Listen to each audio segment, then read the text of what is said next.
قلبي حبي خير رسل ربي من به أبصرت دربي يا شفيعي يا رسول الله أيها المختار في بسم الله الرحمن الرحيم. أولا السلام الله عليكم ورحمة الله وبركاته. وأتكلم مع سنة دعوشان مقال كان محاك هورتاق الرومية الرياضة هذا قضوبين أيان الصومين دونا قضوبك وضحوا نقون دونا waxaad ka cabsanaysaa inaad guul dareysato cabsi ayaa ku haysa taasoo ka haysa cabsi tii caadiga ahayd maaha inaad guul dareysato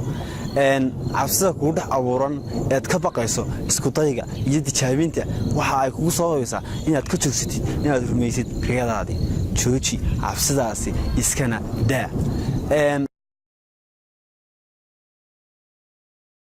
qodobka labaad ee ku dibaato ku ah ee ka joojinaya riyada waxa uu noqon doonaa waxaad leedahay saaxiibo hanyar cida kugu ag xeeran ee aad markasta la joogtid waa shakhsiga aad tahay qof cida waa 40 shil joogo ayaa loo qiimeeyaa oo uu noqda sidoo kale Soomaalida kuma maada aan ku micneeye saaxiibka isheeg saaxiibkaagu waxa uu yeeshaa saameyn noloshaada mustaqbalkaaga iyo haficilkaaga ah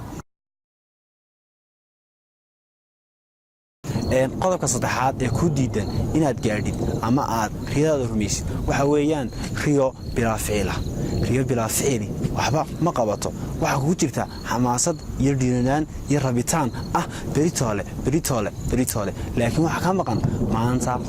maanta ka saar qaamuuskaaga iyo biijkaaga kelmadda la yiraahdo beri una bedel maanta wax kasto wanaaga oo aad rabto inaad qabato maanta qabo waxa ku diidan maanta maxaa yeelay waxa tahay qofka aan sugayo ee noloshoo dhan ay sugayso ee fikirkiisa wax qabadkiisa ay u heelan tahay bulshada dunidan koonkeeda saaran dhibaatooyinkaasi iyo qodobadaasi waa qodobada inoo diidan inaan rumayno riyadeena midda kale ku soo afmeeraya ahna ta ugu muhiimsan madax meel laga sareeyo la taabtaa ma jirtee waxa weeyaa هدف عد وصرية إن بدل ما صار شيء هدف عد وح عليك كسارا مسؤولية دورشة هدف كاجا هي مستقبل كاجا وح عليك وهي بيسي هدف واحد كده جالسة رومينتا رياضة قف كله وحنا تكون نوش هاي أو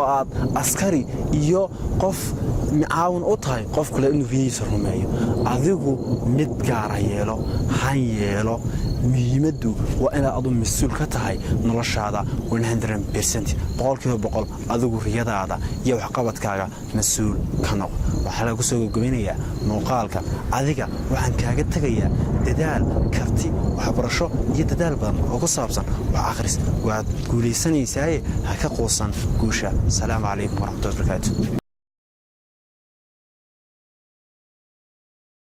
fariintan ku diray maanta waxa weeye walaal هون أبايو آضو مقالة dambe la soco ayayna iswaayeen waxa ka hoos aan doonaa shaashada hadduu rabbi idmo